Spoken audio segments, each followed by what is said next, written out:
Swayam Rupa Kadamahyam Dadati Swapadantikam Vandeham Shri Guru Shri Yuta Padakamalam Shri Gurun Vaishnavamscha Shri Rupam Sagrajatam Sahagana Raghunatanvitam Tam Sajivam Sadvaitam Savadutam Parijana Sahitam Krishna Chaitanya Devam Shri Radha Krishna Padan Sahagana Lalita Shri Vishakhanvitamscha He Krishna Karuna Sindhu Dinabandhu Jagatpate Gopesha Gopika Kanta Radha Kanta Namostute Tapta Kanchana Gaurangi Radhe Vrindavaneshwari Vrishabhanu Sute Devi Pranamami Hari Priye Vancha Kalpatarubhyascha Kripa Sindhubhya Evacha Patitanam Pavanebhyo Vaishnavebhyo Namo Namaha Jai Shri Krishna Chaitanya Prabhu Nityananda Shri Advaita Gadadhara Srivasati Gaura Bhakta Vrinda Hare Krishna Krishna Krishna Hare Hare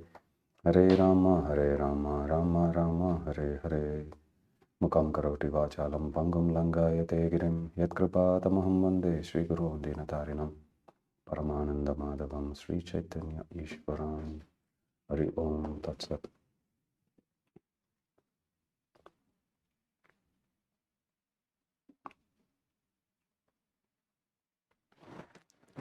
Hare Krishna.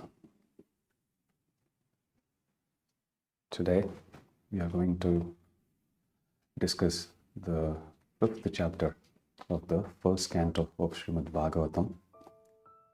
The chapter is titled Narada's Instructions on Srimad Bhagavatam for Vyasadeva.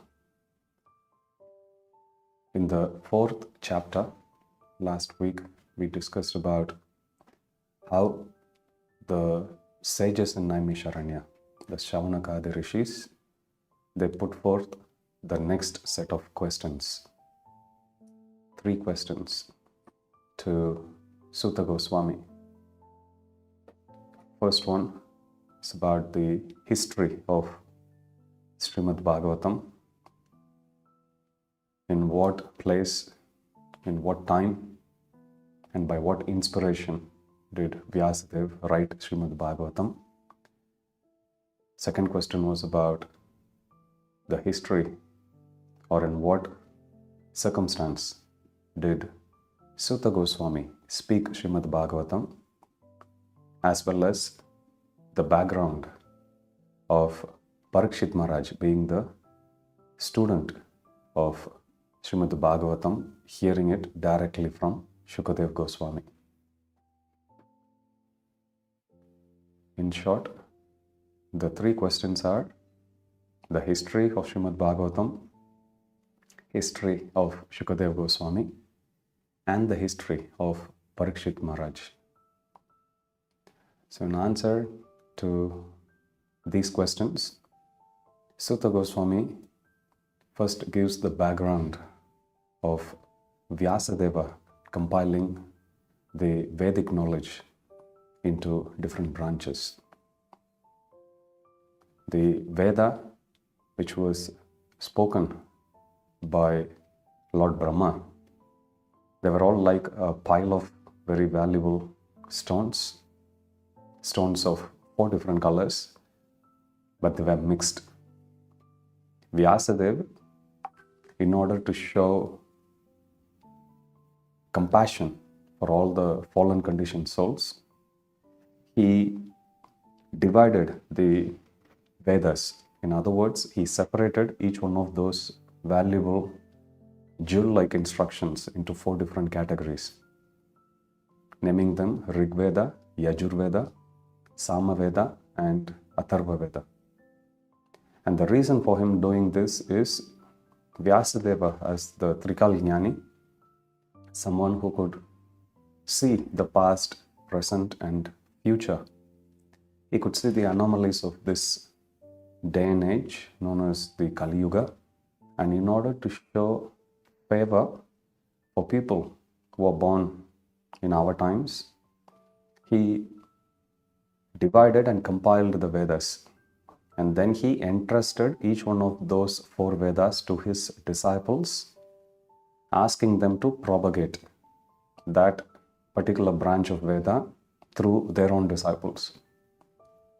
In order to do that, he after dividing the Vedas into 4 different branches, he entrusted Rigveda to Paila Rishi, Yajurveda to Vaishampayana Rishi, Samaveda to Jaimini Rishi, and Atharva Veda to Angira Muni, also known as Sumanta Muni.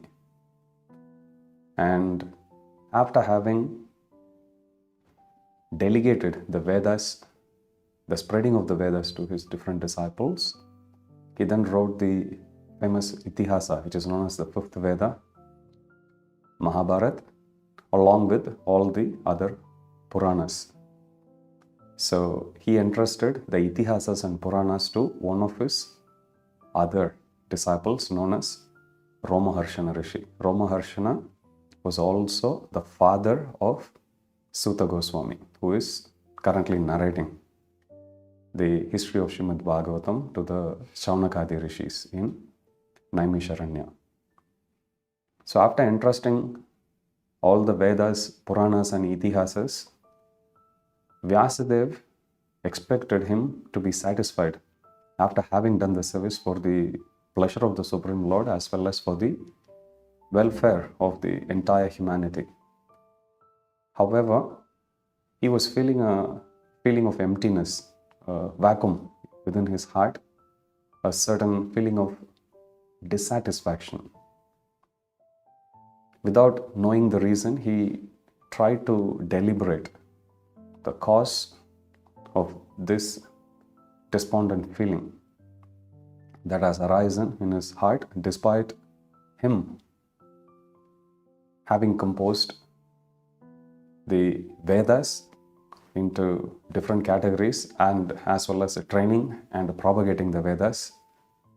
He was thinking, what did I do wrong? And while he was feeling this way, his guru, his spiritual master, Narada Muni, arrives at his ashram in Badrikashrama. And as soon as Vyasadeva sees his spiritual master, he immediately gets up from his seat, welcomes him, worships him, and then he sits at his lotus feet and starts to put the inquiries. Now, before he starts, as he is seated at the lotus feet of his guru, Narada Muni starts to ask the question about the well-being of Vyasadeva. That's how this particular chapter starts. The chapter is titled Narada's Instructions on Srimad Bhagavatam to Srila Vyasadeva, also known as Veda Vyasa. Narada Muni first asks Vyasadeva, are you satisfied by identifying the body and the mind to be the self? It's a sarcastic question, and the reason for Narada Muni putting forth that question is Veda Vyasa, when he compiled all the different Puranas, he wrote those Puranas to appeal to people who are generally materialistic in nature. So, as a preacher of the Bhagavata philosophy, Vyasadeva didn't fully tell to people about the difference between the body, mind and the soul. He did mention about that in the different sections of the Puranas, but not emphatically enough, so that becomes the main message of the Puranic philosophy. Now, because he hadn't done that particular job of teaching people about Atato Brahma Jignasa, about that you are not the body but you are the spirit soul, because that emphasis wasn't given enough by Vyasadeva, Narada Muni asks this question in a slightly sarcastic tone that are you satisfied by identifying the body and the mind to be the self? Even though Vyasadeva didn't say it openly in the scriptures that you are the body or you are the mind, But by not emphasizing enough on the basic fundamental philosophical point, which is you are the spirit soul, he left it for people to actually understand. So because he, until that point, hadn't expressed the Atma Tattva or Atato Brahma Jignasa strong enough, Narada Muni first asks him, are you satisfied with this style of writing the scriptures? That's what, in a simple sense, the meaning of that question. And then he says, your inquiries and studies are complete. You even wrote the essence of all the Vedas as Mahabharata, and you gave all the philosophical conclusions in Mahabharata.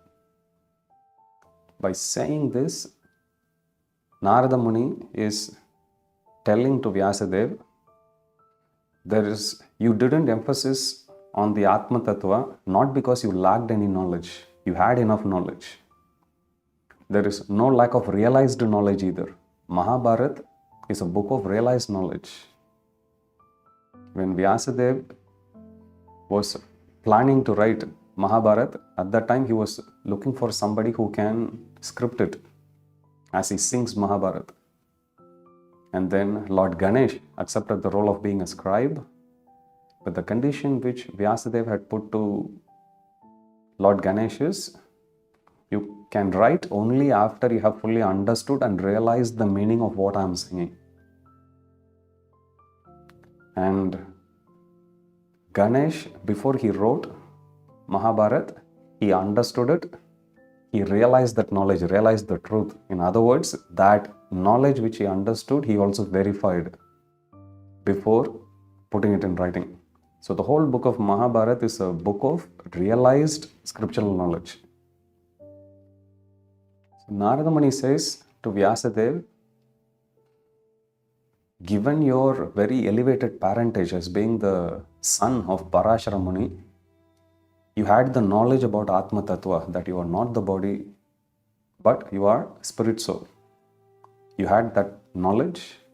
You also had realized knowledge as well. Otherwise, who could write a magnum opus of Mahabharata, a scripture that has more than 200,000 verses or 2 lakh verses? So in order to write that, somebody needs to have that level of expertise in realized knowledge. So Narada Muni tells him, you had both knowledge, not just theoretical knowledge, but you also had realized knowledge. And further, he says, you have also fully deliberated and realized the subject matter of impersonal Brahman. Vyasadeva, initially he compiled the Vedas, and then he thought the Vedas are such a vast body of knowledge, so people in future may find it hard to even read the simplified version of 4 different branches. So in order to help people in Kali Yuga, Vyasa also wrote the conclusion of all those Vedas, known as Vedanta Sutras. So Vedanta Sutras are the realized knowledge of the Parabrahman or the Supreme Lord in the form of sutras, in the form of small quotes. Atato Brahma Jignasa, Rasa Vaisa, Tattvamasi. So these are all different sutras which Vyasadeva wrote as the shortened essence form of different instructions of the Vedas. Narada Muni acknowledges this one as well. First, he speaks about his parentage. He speaks about his elevated position as a man of knowledge. Second, he glorifies him for possessing realized knowledge. And the proof of that is Vyasadeva is the author of this 5th Veda known as Mahabharata. Thirdly, Narada Muni tells him, you have also deliberated and realized on the Supreme Lord. Otherwise, how could you write the conclusion? It's one thing to give one's opinion, but to give a conclusive opinion, one needs to have a 360-degree view of something. Otherwise, one can't give the conclusive knowledge. Veda Vyasa had given the conclusive knowledge. Veda Anta. Anta means the end, the conclusion of the Veda. That's why it's known as Veda Anta Sutra. That conclusion of the Vedas that were written in the form of small sutras or like formulas. That's Vedanta Sutra. So if somebody is in a position of writing Vedanta Sutra, that means they have realized the object of all the Vedas. Vedescha sarvair aham eva vedya. Vedanta krit veda vid eva chaham. Krishna says in the Bhagavad Gita. So by writing Vedanta Sutra, Veda Vyasa has also exhibited his expertise in the realization of Parabrahman or the Supreme Brahman. So Narada Muni, after citing all this, he says, despite you doing all this, how could you be feeling so despondent? In response to Narada Muni's question, Vyasadeva, first of all, he acknowledges the observation of his Guru by saying, my dear Gurudev, my dear Guru Narada Muni, what you say is correct. You are a man of unlimited knowledge, Agada Bodham. How can you not know something that is happening within this world and even beyond? Agada Bodham. There is no limit to your intelligence. So the first lesson we can understand here or take for our own application in our lives is, in order to solve any problem, first we have to acknowledge the problem. If we don't acknowledge the problem, then there is no solution possible. So when things go wrong, and they will go wrong, we live in material world, and as if that's not enough, we live in Kali Yuga, the worst of the ages. Things will always go wrong.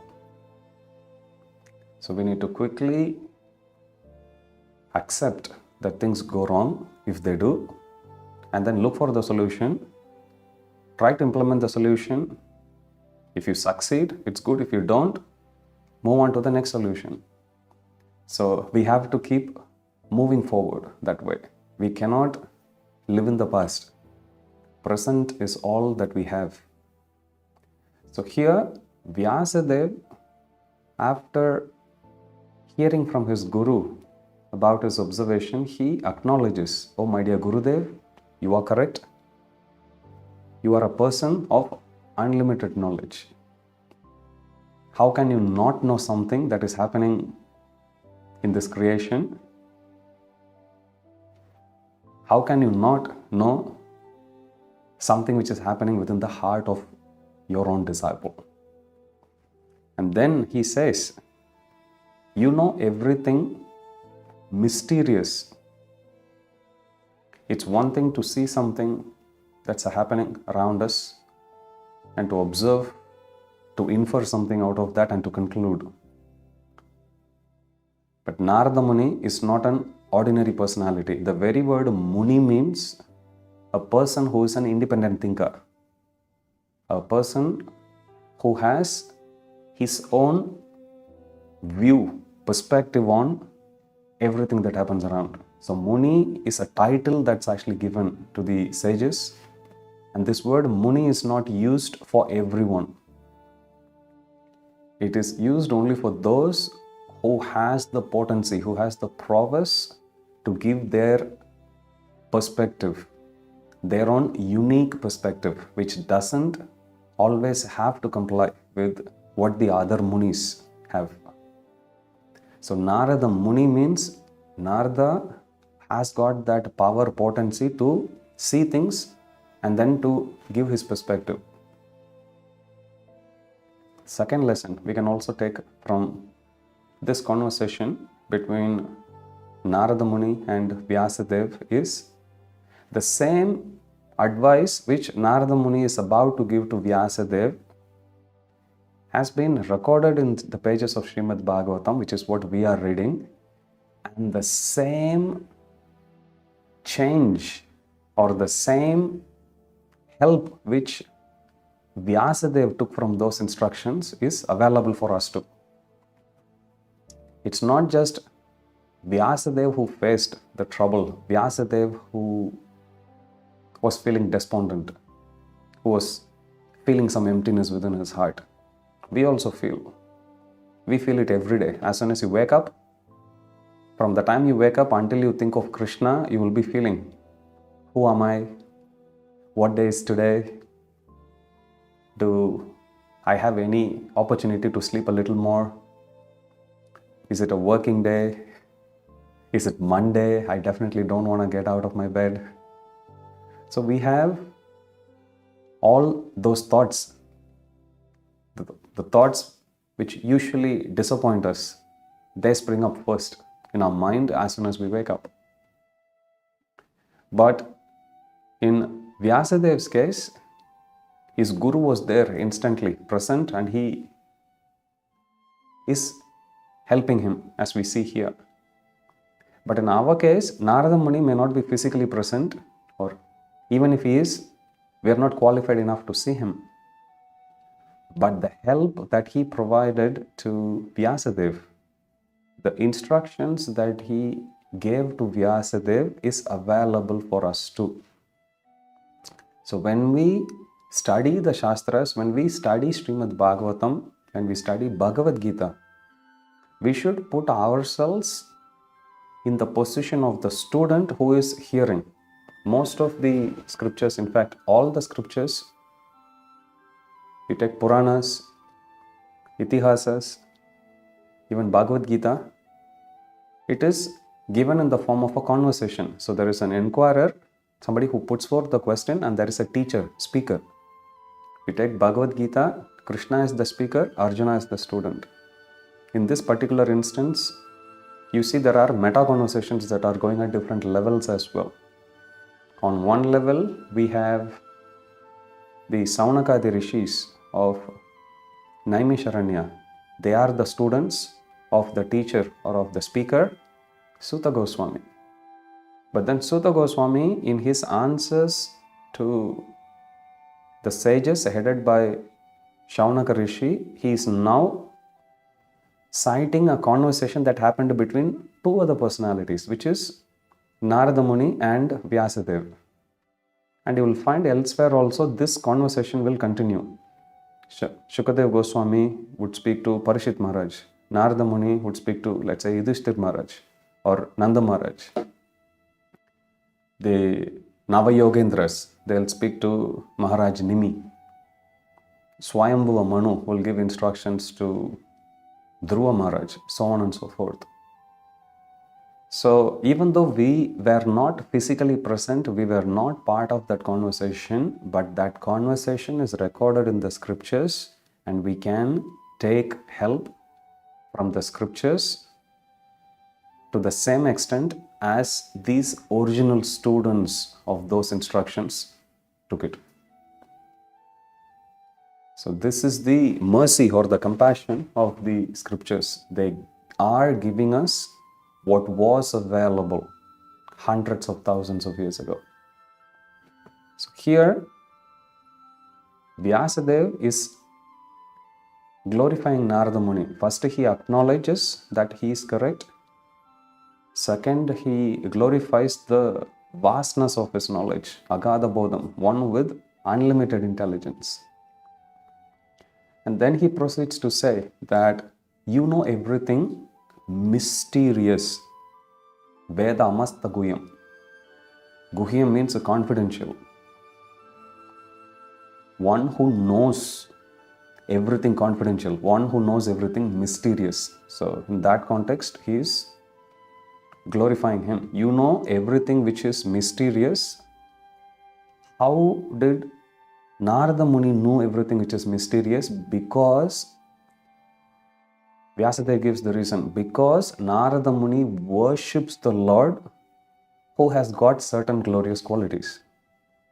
And what are they? Since you worship the Lord who is the Purana Purusha, who is the original person. Second, who is the controller of the material and spiritual world, Paravareshaha. Third, he says one who is unattached to the modes of material nature, Gunair Asangaha.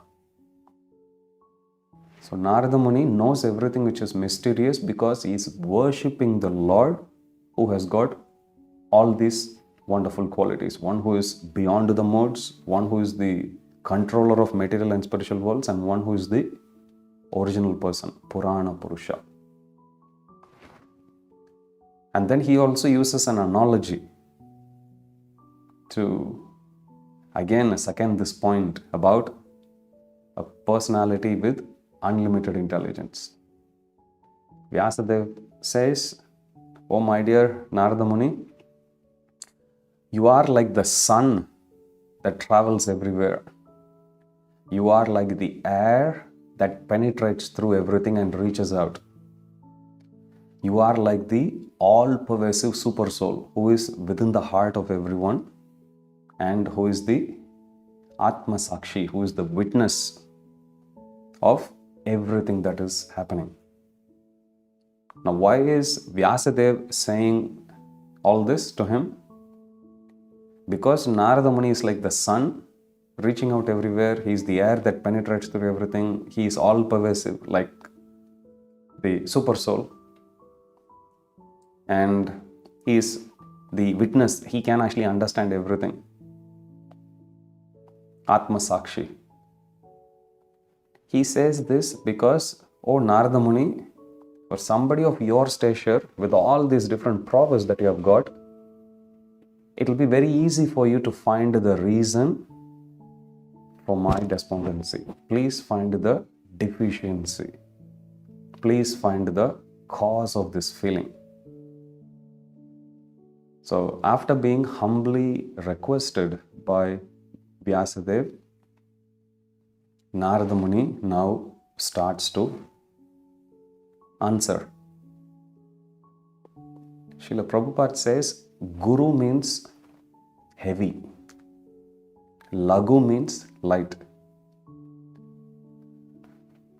Why is Guru or a spiritual master called a Guru? Heavy means a spiritual master's instructions, they don't have much fluff around. There is not much ambiguity in them. They just cut through layers and layers and layers of illusion which we like to cover ourselves with. It cuts through and then it goes deep within our heart, revealing the truth. And if we are egoistic, if we are lazy, that process will be very painful. Nevertheless, the Guru doesn't compromise on the intensity of the instruction, and the Guru gives that instruction. So that's why Guru means one who is heavy. So here Narada Muni, after being humbly asked by Vyasadeva, wastes no time. He immediately points out two defects. In verse 8 and 9, Narada Muni mentions those two defects in Vyasadeva's work. First, he says, you are feeling this emptiness within your heart because all the work that you produced, 4 Vedas, Vedanta Sutra, Mahabharata, 17 Puranas, in all of them, there is an insufficient glorification of the Lord. It is true, Vyasadeva did glorify about the Lord even in the other Puranas, like Vishnu Purana, Padma Purana, everywhere. However, that glorification in Narada Muni's opinion is insufficient, which is not enough. Because the glories of the Lord, they are spotless. Yasho Bhagavato Amalam. Malam means some dirt. Amalam means there's no dirt at all. They are spotless. Yasho Bhagavatam means the spotless glories of the Supreme Lord. And those spotless glories of the Supreme Lord wherein given due emphasis and due glorification in all the other celebrated work which Vyasa had written until that point. So he says that is the reason. Now, as we mentioned, Vyasadeva did speak about the glories of Krishna in Puranas like Padma Purana, Vishnu Purana, Kurma Purana, and so on. Anticipating this response from Vyasadeva, Narada Muni mentions the second defect. He says, you have glorified, but you have also overemphasized on the 4 Purusharthas, which is Dharma, Artha, Kama, and Moksha. There is not enough glorification of the Supreme Lord. On the other hand, that's the first defect. Second defect is, on the other hand, you have over-glorified Dharma, Artha, Kama, Moksha. The path of religiosity, economic development, sense gratification, and liberation.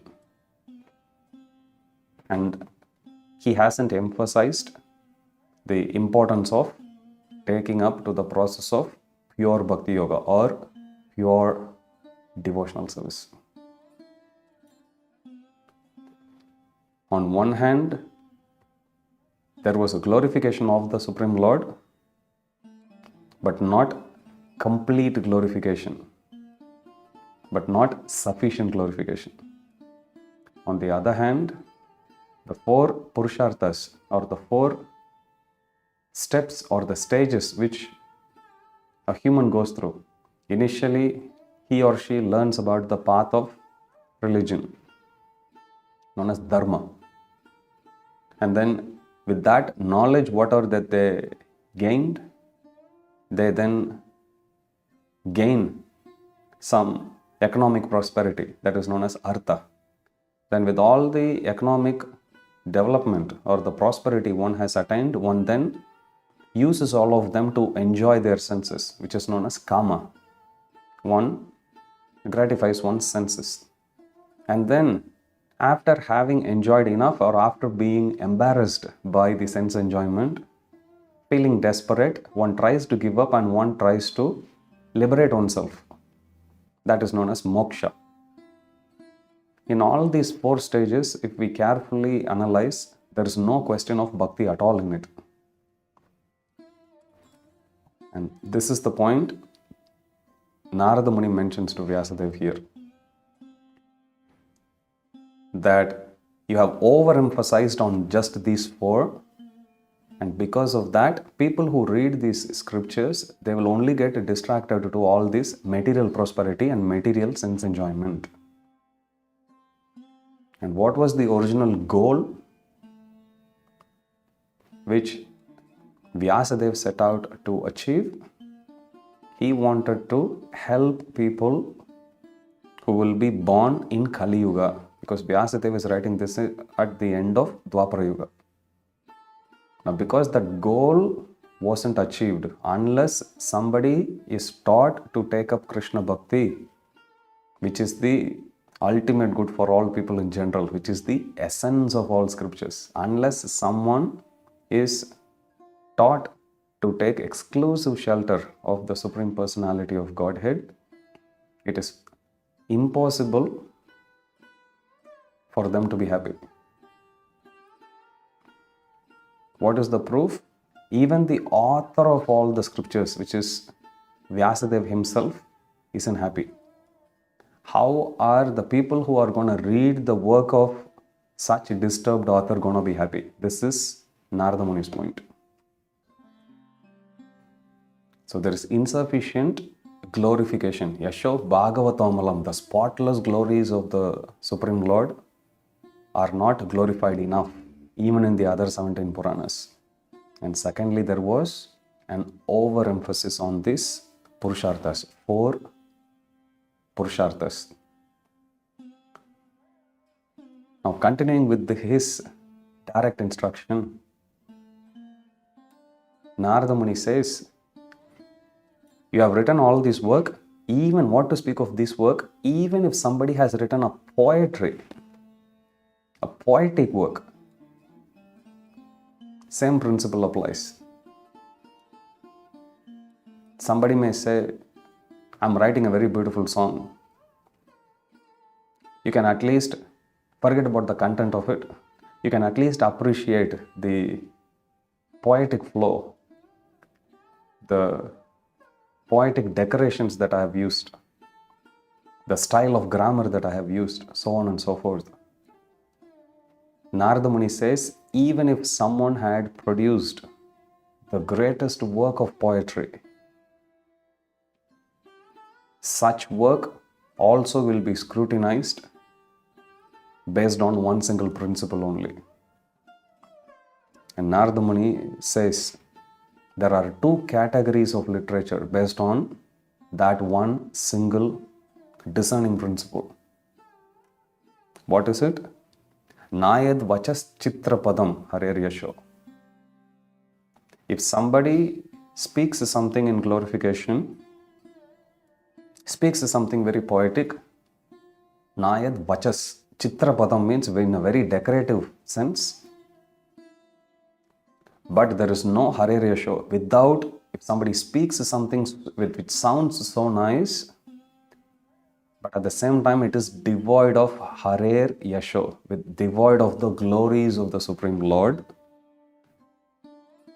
those glories which can purify this whole world, Jagat Pavitram Pragrinita Karhichit. If someone sings a beautiful work of poetry which is devoid of glories of Krishna, which alone can purify this world, what are such poetic work compared to Tattvayasam, Tirtham? He says such poetic work is just a pilgrimage of crows. Very heavy terms he uses. Tadvayasam. Vayasam means crows.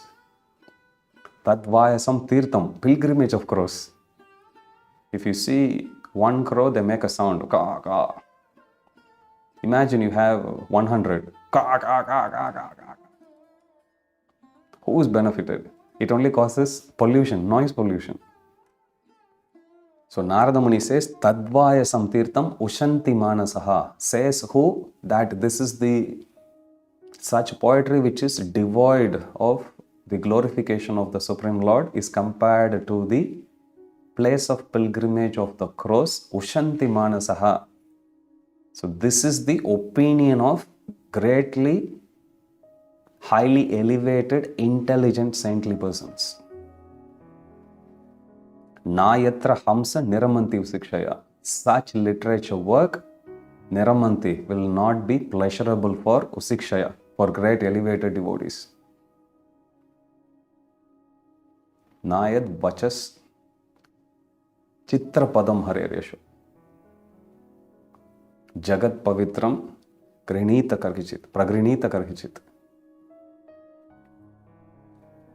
So, 2 types of literatures are there.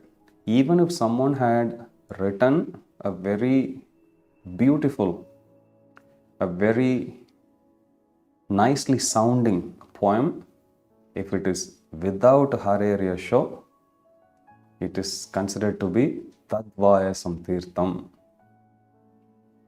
It is considered to be simply a place of pilgrimage. Next verse he says, on the other hand, and this is a famous verse which Srila Prabhupada himself writes at the beginning of Srimad Bhagavatam. Tadvag visargo janataga viplavo Yasmin pratishlokam abhaddhavadyapi namanyanantasya yashon kitanyat shrinvanti gayanti grinanti sadavaha. On the other hand, if someone has written a work, a literary work, which may be very abhaddha. Abhaddha means it has got a lot of flaws in it.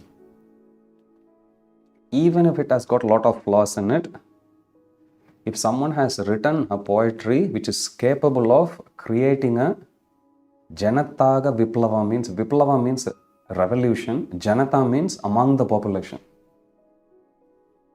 Tadva Visargo Janataga Viplavo. If someone has written a literary work, even though in an irregularly composed way, but if the content of that is for glorification of the Supreme Lord, that work will cause revolution within the heart of general population. Tadva Visargo Janataga Viplavo Yasmin Pratishlokam. Pratishlokam means every verse. Everything which they have written is for the glorification of the Supreme Lord. Such work can create Viplava, revolution within the heart of the people. Even such literature is irregularly composed. Abhaddhavapi. Namani Anantasya, but it is glorifying the unlimited name, fame, qualities and pastime. Such work is accepted by great saintly devotees. Shrinvanti, Gayanti, Grinanti Sadavaha. It's been very favorably heard, favorably sung, and favorably accepted by the great sadhus. So the principle which discerns good and bad, the principle which discerns right and wrong in material world is what is it in line with the glorification of the Supreme Lord versus whatever that isn't. If someone has written a literary work which may be given great importance because of the superlative composition, but if it is devoid of the glorification of the Supreme Lord, tad Vyasam Tirtham, such literature is only compared to a pilgrimage place of the crows. On the other hand, that literature which glorifies Namani Anantasya, the unlimited glories, name, fame, pastimes of the Supreme Lord, which alone can bring Janataga Viplava, which alone can bring about a revolution from within the heart of the people. Why is it called a revolution? In material world, the success in everyone's lives is generally seen as how great they are in doing sense gratification. Why do people glorify the most wealthiest people in this world? Why are they considered success? Because the possibilities to do sense gratification is more for them, nothing else. If someone thinks, I earn, let's say, $5,000 a month or $10,000 a month,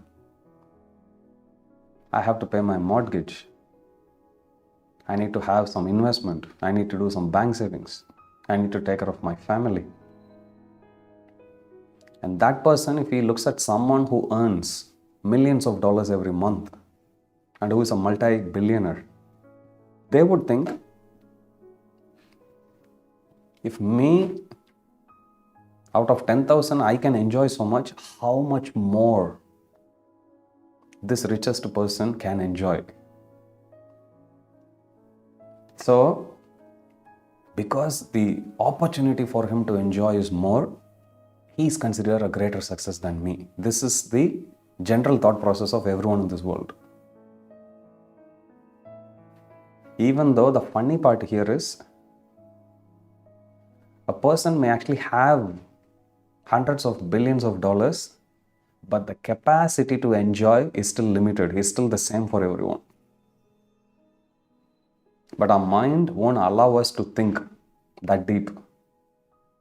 Our mind will always just highlight on what we don't have and what others have. So the success is measured in this world based on how much opportunity a person has to enjoy his senses. And if a person has maximum opportunity, such a person is considered a great success in this world. Even though in most of the times, a multi-billionaire may have 10 mansions in all great cities in the world, but how many places can he be at any point of time? One. Even in such a huge mansion, how many rooms can the person stay in? Only one. How many chairs the person can actually sit, or how many beds can the person sleep in? One only at any point of time. But our mind won't let us think. But scriptures, they expose it very clearly. So, material KPI for success and spiritual KPI for success are different. That doesn't mean scriptures ask us to lead an impoverished life. Not at all. But at the same time, scriptures keep reminding us that whatever that we do in this world is temporary. We can still strive to do. Narada Muni here, when he points out at the overemphasis. Overemphasis means there is a certain importance that needs to be given for dharma, artha, kama, moksha. Narada Muni is not condemning. He didn't tell him, you wrote it wrong. Overemphasis means something which is given more than its due importance. That's the point which Narada Muni is condemning here. So Bhakti allows one to become rich if they want to become. Bhakti allows one to do a certain regulated sense gratification. Bhakti allows one to engage their propensities in the service of the Lord. Bhakti is not a path of giving up. It's not a path of detachment. Rather, it is a path of engagement. Whatever that we have, we should use that in the service of the Lord. So here, this is the comparison which Narada Muni gives. First, he points out the two defects. You haven't sufficiently glorified. Yasha Bhagavatam Amalam. You haven't sufficiently glorified the spotless glories of the Supreme Lord. And second defect is you have overemphasized the four Purusharthas. Dharma, Artha, Kama, Moksha. If you read any of the other 17 Puranas, it will talk in detail about that. It will talk about Bhakti, but not as exclusively as Srimad Bhagavatam does. And then to drive home the point loud and clear, he then makes the comparison between two types of literatures. Nayad Vachastirtha Chitrapadam. Even if something which is written very decoratively, but Nayad Vachas Chitrapadam Haryaresha, but if it is devoid of the glorification of the Supreme Lord, Tadvaya Samtirtham, such a thing is known as just a place of pilgrimage of the crows. On the other hand, Tatvag Visargo, Janataga Viplavo, Yasmin Pratishlokam, Abaddhavadyapi. Even if something is irregularly composed, but if the work is simply for the Namani Anantasya, Ananta means unlimited. But if the content of such work is for the glorification of the Supreme Lord, then even if it is irregularly composed, it is being Shrinvanti, Gayanti, Grinanti Sadhavaha. It's been heard it's been sung and it has been accepted by the great sadhus. And then Narada Muni continues to describe the importance of glorifying the Supreme Lord Krishna. He says, Bhakti is the only valuable asset. There are many things we can actually do on the path of spirituality. If somebody wants to practice spirituality, it is a huge spectrum. They can start anywhere. And they can have their own set of parameters, they can have their own boundary. But in this huge spectrum, there are different levels as well. There is a Kanishta level or the beginning level. There is a Madhyama or the intermediary level. And there is the superlative level as well, Uttama. So Narada Muni says, firstly, the knowledge of self-realization, which is Atma Tattva, even though it is free of any material attachment, it will still be void if it is without bhakti. In other words, if someone practices spirituality but without developing love for Supreme Lord Krishna, then such path of self-realization, even though it may be devoid of any material affinity, it is still considered imperfect and unsuccessful. Naishkarmyam api achyuta bhava varjitam. Without the love for the Supreme Lord, nashapate jnanam alam niranjanam. Even if somebody doesn't have any attachment for any material things, if one practices spirituality but without getting attached to Krishna, then such practice of spirituality is still considered empty. In other words, spirituality, if one wants to attain success, one should become the devotee of the Supreme Lord.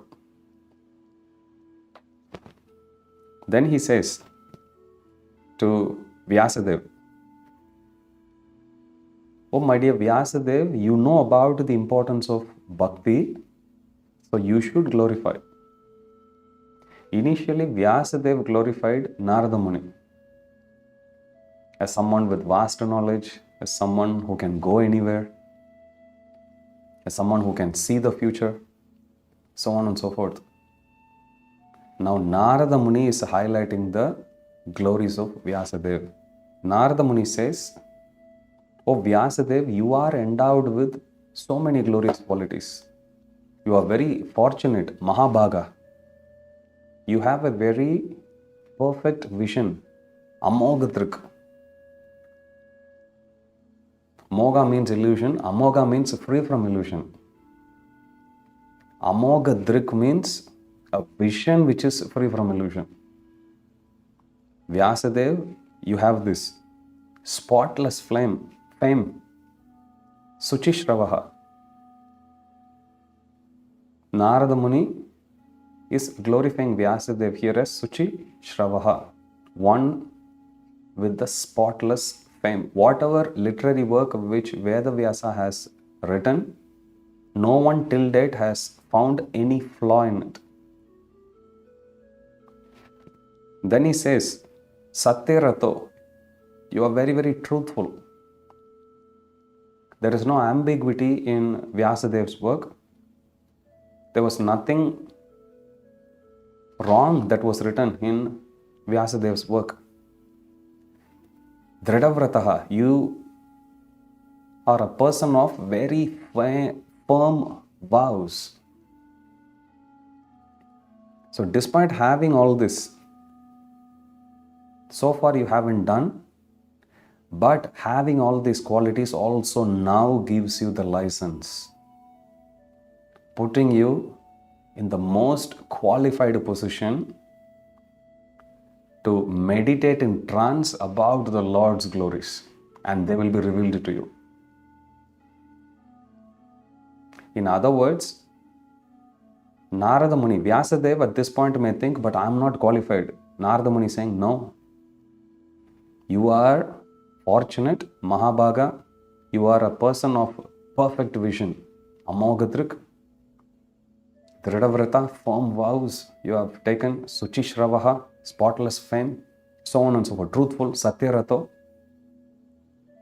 You have got all these wonderful qualities, and this qualifies you to meditate in trance about the Lord's glories for the liberation of everyone. Lesson for us to learn from this is, these are the qualities that we should strive to cultivate if we are serious about understanding about the glories of the Supreme Lord. As the author, Vyasadeva is more than qualified, being filled with all these glorious qualities. But as the students of Vyasadeva, which we all are, not the direct students, but through the parampara, we are still the students of Vyasadeva. We are also students of Narada Muni, as much as Vyasadeva is for Narada Muni. Narada Muni is also one of our parampara acharya. So in order for us to fully understand, and if we want to do something good for the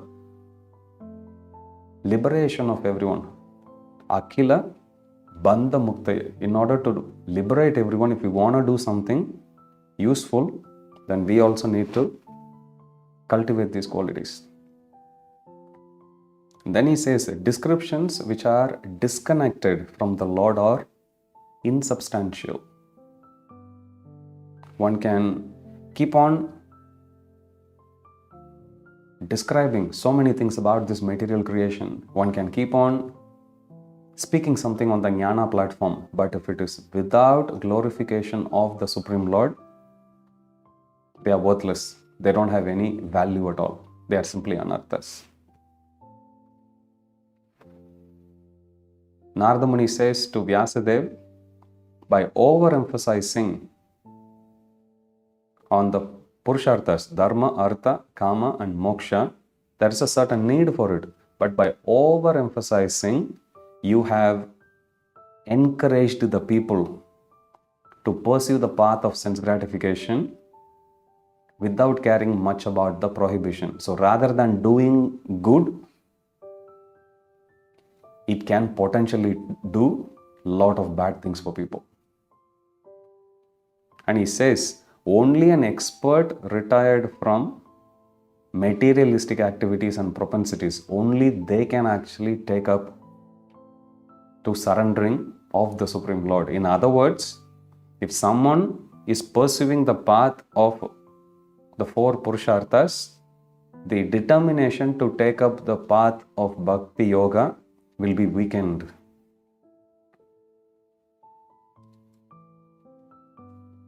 Krishna also says, Ekeha Kurunandana, Bahu Shakahi Anantascha Buddhayo Avyavasayanam. If one is distracted here and there, then the resolute determination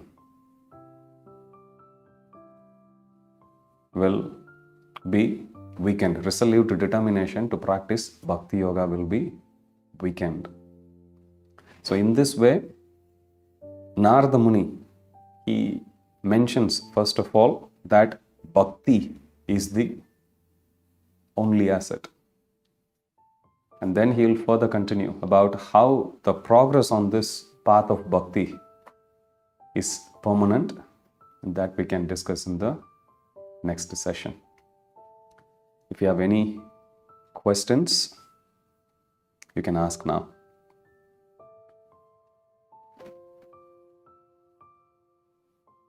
So today, we saw how Narada Muni, he diagnosed the causes for the despondency within the heart of Vyasadeva has been caused by insufficient glorification of the Supreme Lord and overemphasis on the four Purusharthas. And if one doesn't take up to the path of Bhakti, then whatever they actually do will be considered worthless only. On the other hand, if one tries to glorify the Supreme Lord, then even though such glorification may be irregularly composed, which Srila Prabhupada himself very humbly writes before writing Srimad Bhagavatam, that he puts himself as a very unqualified person. You will see the same mood exhibited by Srila Krishnadas Kaviraj Goswami before he wrote Chaitanya Charitamrita, that I'm a very old man, my eyesight is bad. Even if someone hears my name, they will lose all their punya, they will lose all their pious credit, like that he writes. Prabhupada also takes the same mood and he writes that. And then Narada Muni goes on to say, if we emphasize more on the material progress and prosperity, people will feel encouraged, because now they'll have all the more reason to be materialistic, because scriptures themselves they promote. So these are some of the points which Narada Muni highlighted in the works of Vyasadeva, and we will see Narada Muni now glorifies Bhakti, and then he will start to speak about his own life, how Bhakti had transformed him. That we'll see in our next class. How do we develop a mindset of constant glorification despite being engaged in daily works? Good question. Glorification, there are different ways how we can glorify the Supreme Lord. Kirtan, Samyak Kirtan, complete glorification of the Lord.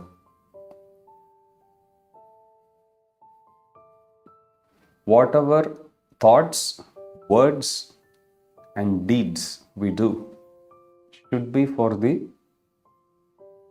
propagation of the glory of the Supreme Lord, should be for simply His pleasure.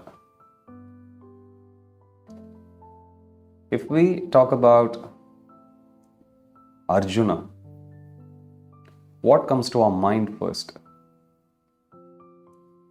Expert archer. If I say Bhima, very powerful, strong warrior who had the strength of 10,000 elephants. We talk about Yudhishthira, epitome of Dharma. Likewise, we take even the close associates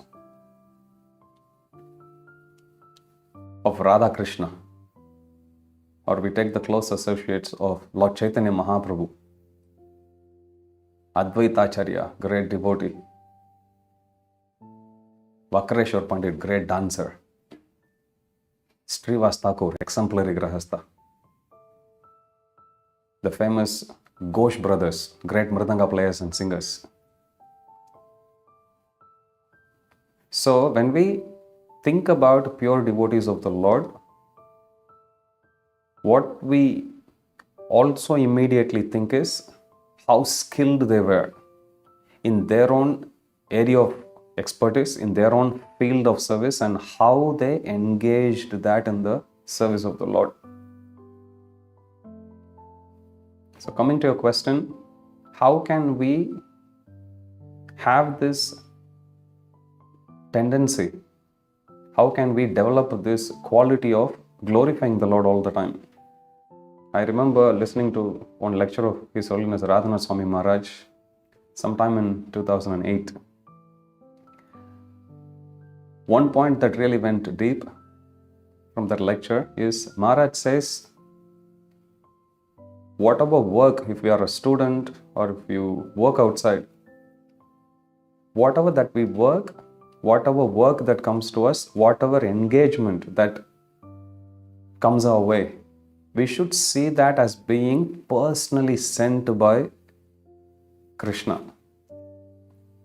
If we take it that way, then we'll do every activity, and that can be a simple activity of cleaning your room, simple activity of talking to someone, simple activity of taking care of your family, or working, or even in job.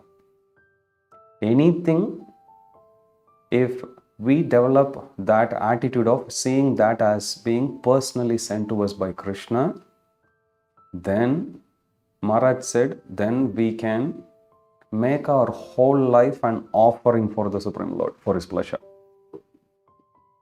But our general tendency is we make a very hard,